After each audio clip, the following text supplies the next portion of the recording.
Assalamualaikum warahmatullahi wabarakatuh. Shalom, Om Swastiastu, Namo Buddhaya, dan salam kebajikan bagi kita semua. Halo semuanya, perkenalkan nama aku Alia Salsa, selaku staf muda dari bidang pemberdayaan perempuan BEM FH Undip tahun 2024. Nah, jadi dalam rangka memperingati Hari Kartini yang ke-146, kami PP BEM FH Undip mempersembahkan sebuah podcast yang bertemakan Light in the Dark Kartini Legacy as a Tool for Women's Empowerment, yang secara garis besar bermakna bahwasannya selalu ada jalan bagi kita untuk memperdayakan perempuan apabila kita mengimplementasikan nilai-nilai dari Kartini. Nah, salah satunya adalah dengan memiliki semangat dalam menuntut ilmu. Oh iya, perlu diketahui juga dengan mendengar podcast ini adalah salah satu metodenya loh teman-teman. Jadi aku harap teman-teman bisa menonton sampai akhir podcast ini. Tanpa berlama-lama lagi, aku sekarang sudah ditemani sama kedua narasumber keren kita. Aku mau langsung perkenalkan sedikit nih narasumber kita yang ada pada hari ini. Yang pertama ada Kak Firda, yang mana Kak Firda merupakan seorang mahasiswa Fakultas Hukum Universitas Diponegoro angkatan tahun 2022, selaku presiden dari Girl Up Diponegoro tahun 2024. Halo Kak Firda, gimana kabarnya nih Kak? Halo, baik nih. Kamu sendiri gimana? Aku juga alhamdulillah baik nih Kak. Narasumber yang kedua yaitu ada Kak Nadila, yang mana Kak Nadila merupakan seorang mahasiswa Fakultas Hukum Universitas Diponegoro angkatan tahun 2021 yang merupakan di ISMA Award di tahun 2023.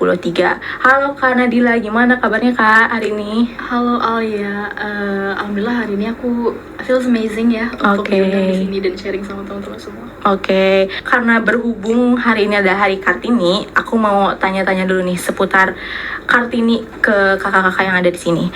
Kalau menurut kakak-kakak ini apa sih makna dari peringatan Hari Kartini itu sendiri? Mungkin boleh dimulai dari Kak Firda. Kalau misal kita ketahui dulu kan, pasti kita ketahui dulu Hari Kartini itu berarti dia ngebahas tentang Kartini, yang mana Kartini adalah seorang perempuan yang dia sangat berjasa bagi emansipasi perempuan di Indonesia. Karena Kartini pula lah akses kepada pendidikan itu mulai dibuka, mulai orang-orang setelah meninggalnya Kartini mulai terpantik akan kondisi perempuan pada zaman Hindia Belanda itu sangat diopresi gitu ya, gimana perempuan itu pendidikannya sangat-sangat dibatasi, hanya segelintir perempuan dari kalangan atas yang boleh bersekolah. Tetapi itu peringatan Hari Kartini itu peringatan Hari Emansipasi Perempuan. Oke, makasih Kak Firda. Kalau menurut Kak Nadila gimana nih? Kartini itu menjadi salah satu alasan kita punya privilege untuk sekarang duduk di sini di bangku perguruan tinggi, diundang sama teman-teman juga untuk sharing sama teman-teman yang lain as a woman gitu. Berangkat dari kegigihan Kartini ya di tahun itu, dari sebuah kota di Jepara, bagaimana dia gigih untuk menuliskan surat-surat ke sahabat pena dia, memberitahu bagaimana keinginan dia untuk ikut berjuang sebagai perempuan. Bahwasannya Kartini itu sebenarnya tidak hanya memikirkan dirinya sebagai wanita atau juga kolega-kolega wanitanya, tapi juga ingin membantu masyarakat secara lebih luas, terlepas dari gendernya dia apa. Karena ada ketimpangan, bahwasannya Kartini merasa kita perempuan itu bisa loh ikut berjuang. Karena waktu itu kan kita sedang ada di masa kolonial. Ya betul. Kita ingin ikut berjuang, maka berikan kita pendidikan, berikan kita sekolah. Oke, terima kasih ya Kak atas jawaban kerennya. Lalu aku mau lanjut lagi nih ke pertanyaan selanjutnya. Yang pertama untuk Kak Firda, boleh dijelaskan nih menurut kakak, sosok Kartini itu seperti apa sih, dan apa pengaruh dari sosok Kartini untuk kita di zaman sekarang gitu? Yang tadi aku udah jelasin, kalau Kartini, kita harus tahu dulu latar belakang Kartini. Dia adalah seorang perempuan anak bangsawan gitu, anak Bupati Jepara. Ayahnya termasuk orang yang progresif pada saat itu karena punya kesadaran kalau anak perempuan ini juga boleh disekolahkan, walaupun pada akhirnya sekolahnya Kartini sampai usia 12 tahun saja. Tapi sekolah yang diikuti Kartini ini adalah sekolah yang bergengsi gitu, ELS, untuk berbahasa pengantar Belanda, untuk orang-orang Eropa, untuk kalangan bangsawan atas gitu.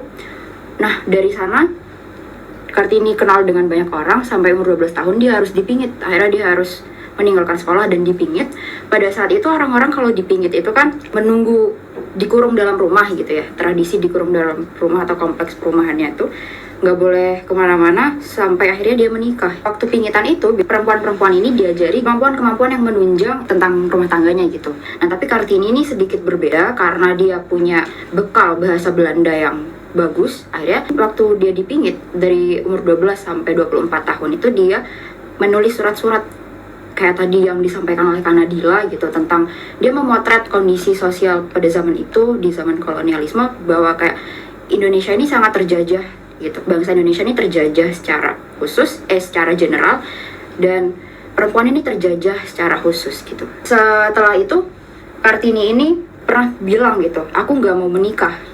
Teman korespondensinya bilang, kalau misal ada laki-laki yang dia mau membantu kamu untuk mewujudkan cita-citamu, misal membangun sekolah modern untuk perempuan, apakah kamu mau menikah gitu.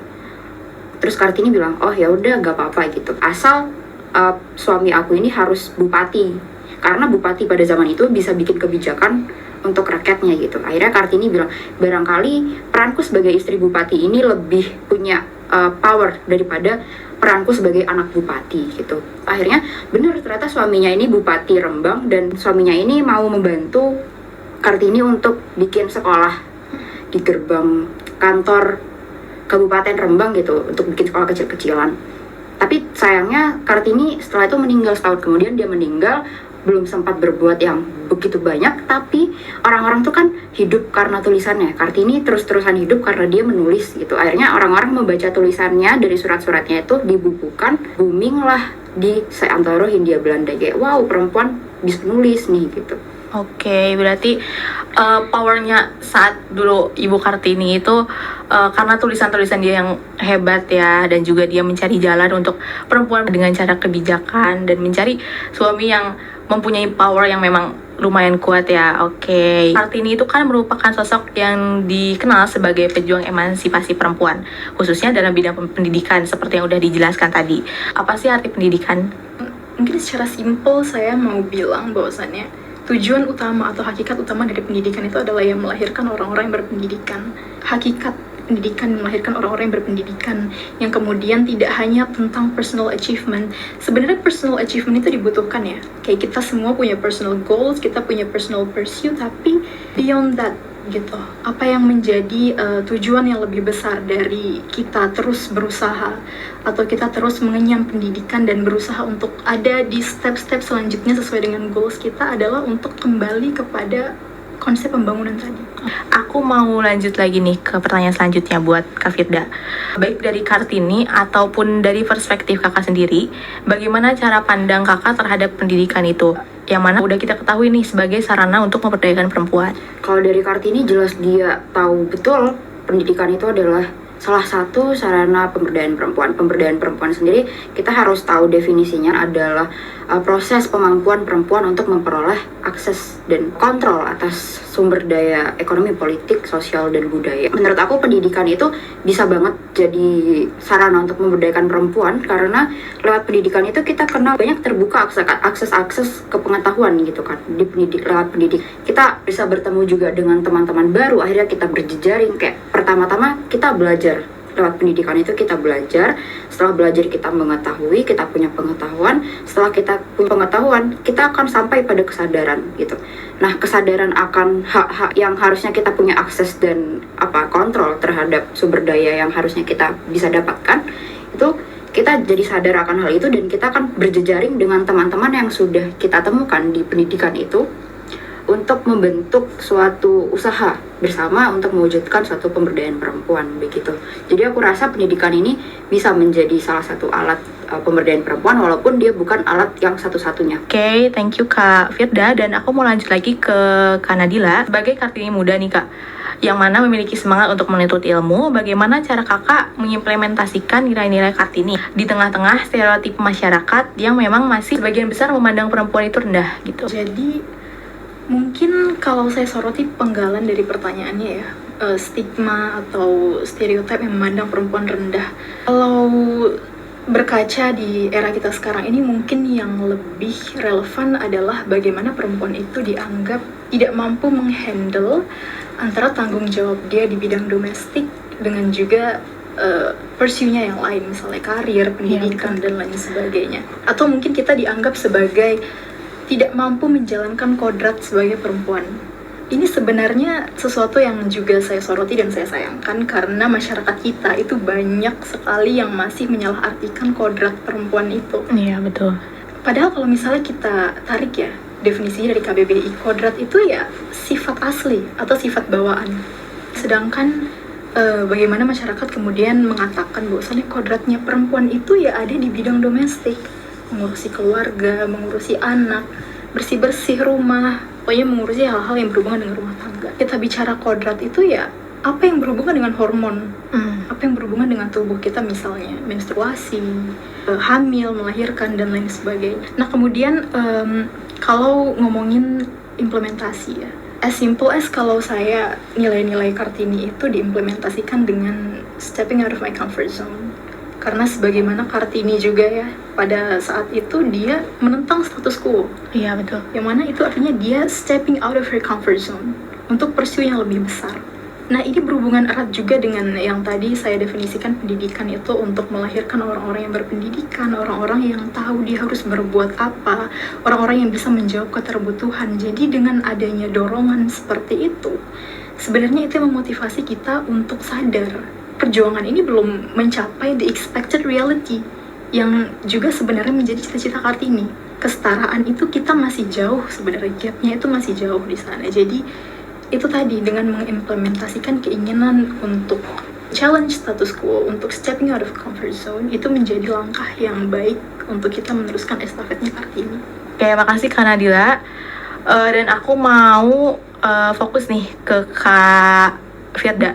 Aku mau sedikit menyinggung tentang posisi kakak sebagai Presiden Girl Up Diponegoro tahun 2024. Nah, sebagai Presiden Girl Up nih, nilai-nilai Kartini seperti apakah yang kakak tanamkan untuk diri sendiri maupun dalam menjalankan organisasi, dan bagaimana cara kakak mengimplementasikannya, sebagaimana kakak kan menahkodai nih istilahnya, menahkodai suatu organisasi gitu.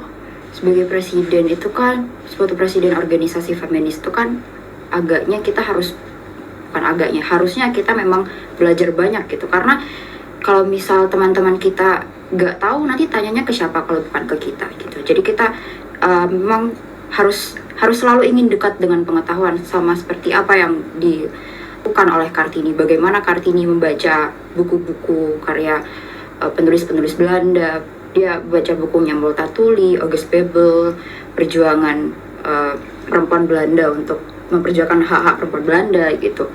Itu dia baca, akhirnya karena baca itulah Kartini mendapatkan pengetahuan dan akhirnya membuahkan kesadaran gitu. Menurut aku itu belajar keingin dekatan kita dengan pengetahuan itu merupakan suatu hal yang harus benar-benar ditanamkan gitu dalam satu organisasi. Kalau kita fokusnya kan organisasi feminis kan otomatis kita harus mengerti dong kayak feminisme itu apa, bagaimana metodologinya gitu-gitu. Terus juga selain itu nilai-nilai yang bisa aku tanamkan untuk diriku sendiri dan nilai-nilai kemanusiaan yang dipegang erat oleh Kartini. Aku ingat banget bagaimana Kartini itu sangat benci dengan poligami, karena poligami itu membuat manusia lain menderita, dan membuat manusia lain menderita itu sangat bertentangan dengan kemanusiaan. Jadi mungkin aku bisa implementasikan dalam bentuk lain pada situasi yang berbeda dari zaman itu. Tapi dua nilai penting itu sangat-sangat aku tanamkan sih dalam kehidupanku pribadi maupun dalam organisasi gitu. Oke, baik. Aku mau lanjut lagi nih dari kakak sendiri. Selama jadi Presiden Girl Up itu apakah ada tantangan tersendiri, mengingat seperti yang udah kakak jelaskan, Girl Up itu kan organisasi feminis ya. Tapi sebagai feminis dan sebagai presiden dari organisasi feminis tuh pasti ada banyak pertanyaan-pertanyaan mengenai pengetahuan feminis gitu yang selalu dilontarkan kepadaku. Kita selain dituntut untuk merumuskan keadilan versi feminis, kita juga sehari-hari mengalami ketidakadilan gitu. Sebagai perempuan, sebagai feminis, kita mengalami ketidakadilan. Kita bisa dilihat bahwa semua bentuk ketidakadilan itu bercokol dalam diri kita, bermukim dalam diri kita gitu. Nah, itu masih menjadi PR feminis untuk menjawabnya gitu. Oke, makasih Kak Firda atas jawabannya. Semoga kawan-kawan penonton di rumah, terkhusus perempuan, bisa tergerakkan untuk lebih keluar gitu dan melihat dunia luar, agar kita itu semakin bisa gitu mencapai kesetaraan yang diinginkan. Next ke Kanadila, yang mana aku juga mau sedikit menyinggung tentang Isma Awardi. Aku mau lanjut ke pertanyaan pertama buat Kanadila nih. Menurut kakak sendiri, gimana sih pemikiran Kartini dapat mempengaruhi Kak Nadila atau mungkin memotivasi kakak dan lingkungan sekitar kakak, terutama dalam hal pendidikan? Karena sebagaimana kita ketahui, kalau Kak Nadila ini penerima ISMA gitu di tahun lalu. Karena estafetnya belum selesai. Jadi saya menganggap kita ini masih bawa tongkat gitu. Kita belum mencapai garis finish itu. Apakah kemudian privilege yang saya rasakan saat ini, yang salah satunya adalah dampak dari perjuangan Kartini untuk membangun sekolah perempuannya pada saat itu cukup. Saya bisa daftar ISMA, itu juga buah dari berbagai macam privilege itu untuk bisa bersaing dengan teman-teman yang lain. Kemudian terpilih dan berangkat itu juga adalah buah dari bagaimana kita bisa terekspos akan keuntungan dari pendidikan atau sistem pendidikan, contohnya di Indonesia. Tapi itu tidak boleh berhenti di situ, karena seperti yang saya katakan tadi, semakin kita pahami sebenarnya, semakin kita menuntut ilmu, semakin kita memahami apa yang menjadi kekurangan di dalam sistem kita, di dalam sistem pendidikan, di dalam sistem hidup, sistem bermasyarakat, sistem berbangsa dan bernegara, itu gapnya atau lubangnya itu besar, yang menjadi PR kita dan PR generasi kedepannya untuk menutup itu, terutama yang berhubungan dengan kesetaraan. Ada budaya-budaya yang terselubung masuk ke dalam cara kita berbicara, cara kita bertanya kepada orang-orang, cara kita berperilaku yang kita tidak sadari itu adalah buah dari budaya patriarki. Jadi hal itu yang harus terus kita perjuangkan untuk kita advokasikan kepada masyarakat. Sebagai kita orang yang mungkin punya ilmunya karena kita berkecimpung di dunia pendidikan dan lain sebagainya. Oke, baik. Aku mau lanjut nih pertanyaannya. Sebagai WNI gitu yang ke luar negeri, dan kita sangat kental gitu pasti yang namanya budaya di negara kita sendiri. Nah, salah satunya adalah budaya patriarki. Kalau di tempat Kak Nadila ISMA itu, kalau kata New Zealand ya Kak? Iya. Oke. Nah, di sana itu budayanya gimana sih Kak, budaya patriarkinya? Apakah kental juga seperti di Indonesia?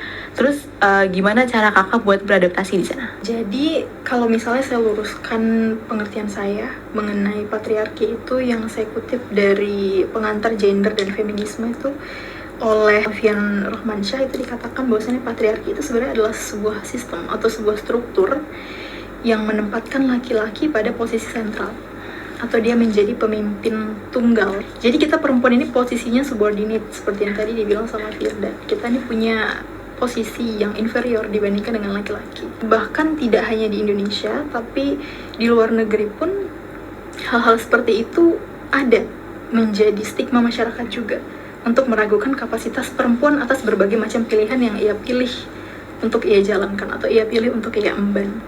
Jadi safety yang menghantui saya dan juga teman-teman saya sebenarnya untuk explore ke tempat-tempat tertentu.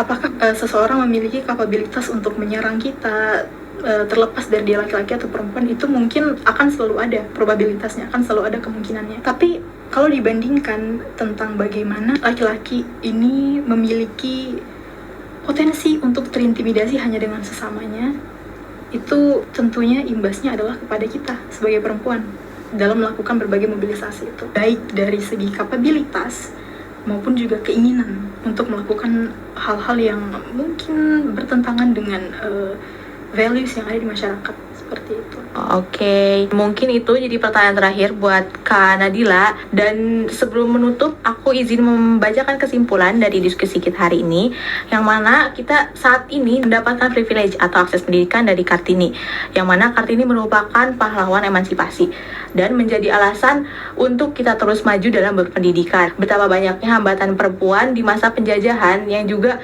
dituangkan dalam tulisan berupa surat oleh Kartini. Pendidikan dimulai dari tulisan, yang mana dapat dituangkan menjadi karya sastra dan seterusnya. Setelah itu, pendidikan juga merupakan suatu penjabaran dari kemampuan berpikir dan juga berimajinasi, yang mana lewat pendidikan kita bisa banyak nih mendapatkan akses dan juga kita dapat menumbuhkan kesadaran dari kita sendiri. Harapannya dan juga pesan dari Kak Firda maupun Kak Nadila, kita masih memerlukan banyak hal gitu untuk kesadaran atau kesetaraan bisa kita capai, karena saat ini bila melihat situasi sekarang, finish atau kesetaraan yang ingin kita tuju itu belum mencapai yang kita inginkan. Jadi kita harus memperbanyak belajar dan juga berpendidikan melalui akses-akses yang tersedia sekarang agar kita bisa saling menyadarkan dan juga saling support terhadap perempuan yang lain. Aku mau mengucapkan terima kasih atas kesediaannya untuk menjadi narasumber dan juga berdiskusi sama aku dalam podcast peringatan Hari Kartini. Juga aku mau berterima kasih kepada kawan-kawan staf bidang pemberdayaan perempuan yang ada di balik layar dan juga para penonton pejuang kesetaraan yang menonton di rumah dan bersedia untuk menonton hingga akhir podcast ini. Semoga apa yang telah kita bahas dan diskusikan hari ini dapat bermanfaat bagi para penonton, kawan-kawan di rumah. Sampai jumpa di podcast berikutnya. Wassalamualaikum warahmatullahi wabarakatuh. Shalom, Om Santi Santi Santi Om, Namo Buddhaya dan salam kebajikan bagi kita semua. Bersuara sampai setara.